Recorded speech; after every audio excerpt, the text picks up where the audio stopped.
gifted us with an awesome responsibility of leading the nation. It was required of us to be wise, serpents, but as harmless as doves. We invoke your Holy Spirit now to guide our proceedings. Bless each and every one of us and our families and all of those affiliated with it, and to inure us to the highest good for the Bahamian people. These things we ask, but we also remember, Lord, in Matthew 6 that you have taught us to pray. So we now say, Our Father. Hallowed be thy name, thy kingdom come.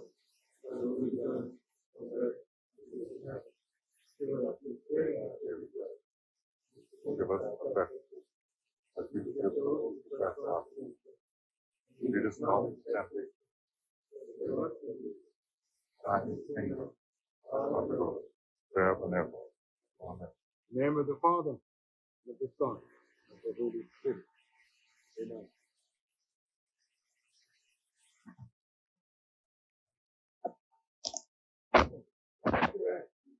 You didn't take me a picture when I was praying, man. Why you would treat me like that?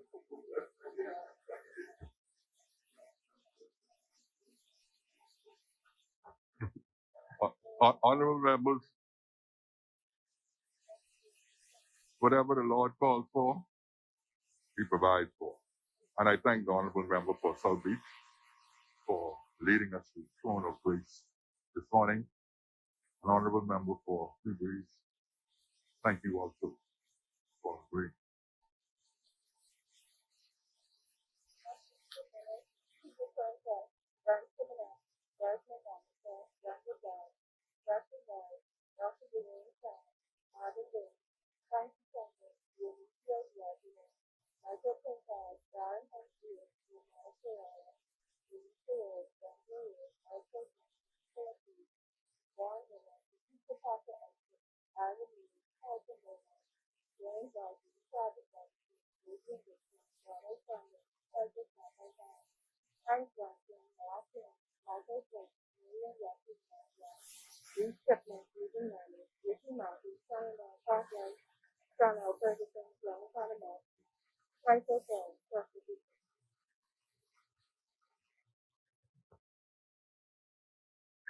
Honorable members, this day is indeed a sad day for me.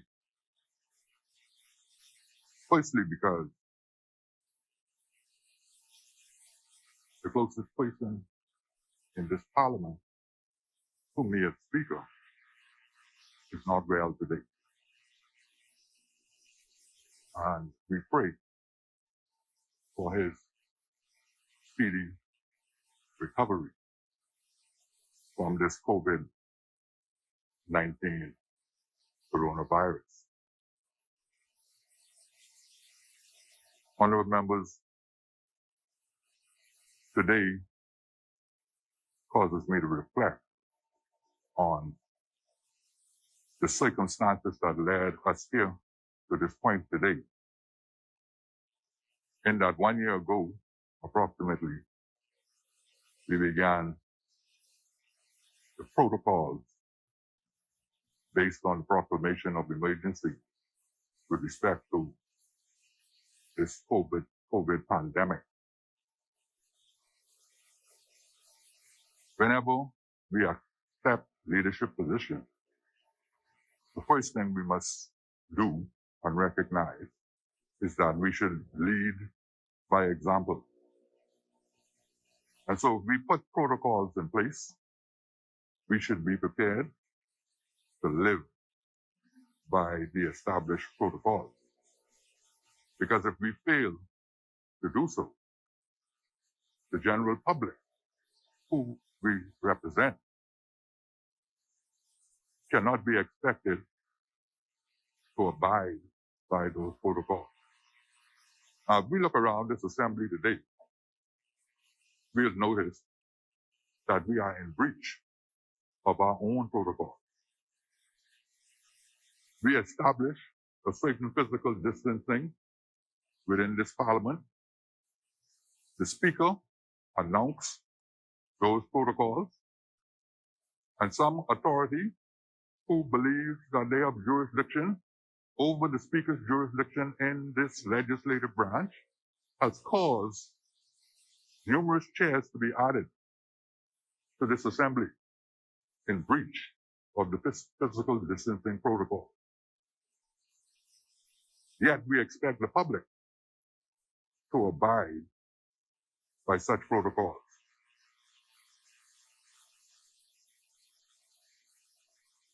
In September last year, the Speaker suggested to this Parliament that we should pass a resolution, like many other parliaments in this Commonwealth Parliamentary Association have done to this point in time, so that this Parliament can meet in a hybrid form, either face-to-face or virtually. But then again, the Speaker's recommendation was either ignored or refused. So we find ourselves today meeting in a Parliament that can be contaminated as a consequence of the coronavirus. In a Parliament that has not been sanitized since we discovered that the clerk of this Parliament has been affected. The most challenging matter to me was yesterday, in the process of dealing with this matter with the staff of this Parliament.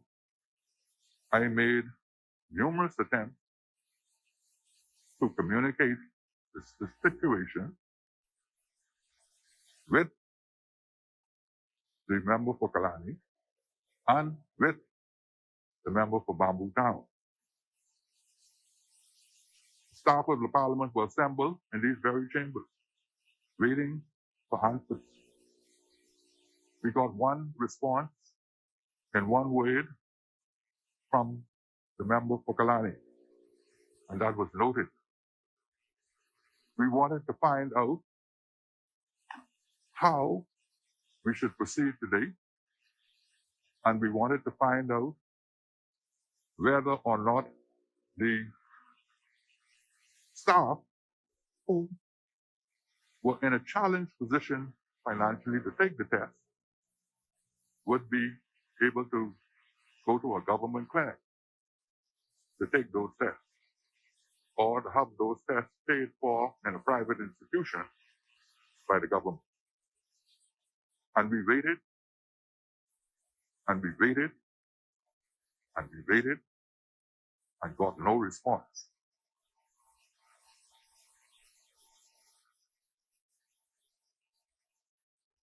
This matter is further exacerbated by the fact that with the lack of the independence of this institution, an anomaly has been created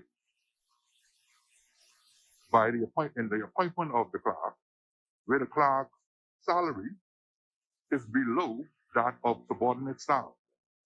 And any person in management will tell you that this is a grave anomaly that would undermine the very morality and administrative authority of the clerk of the Parliament. And for 2 years, we have been trying to get this anomaly corrected. 2 years or more, we've been trying to get Ms. Lightburn, who assists the clerk of this Parliament, to be confirmed as the deputy clerk for 2 years. And the Cabinet Office, which seems to think that it controls the Parliament and the legislative branch of government, has refused the confirmation of Ms. Lightburn. Refused. Yet today, despite the Speaker indicating that the staff of this Parliament should be in quarantine as a result of them not being able to take the COVID tests, many of them, Ms. Lightburn is called upon to be here this morning.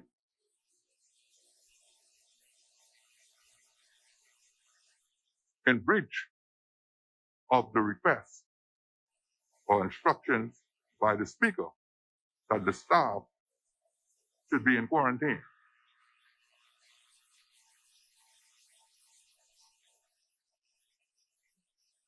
Now, this, to me, was my final straw when it comes to the disrespect of this institution and disrespect of the office of the Speaker. I see it as a grave disorder,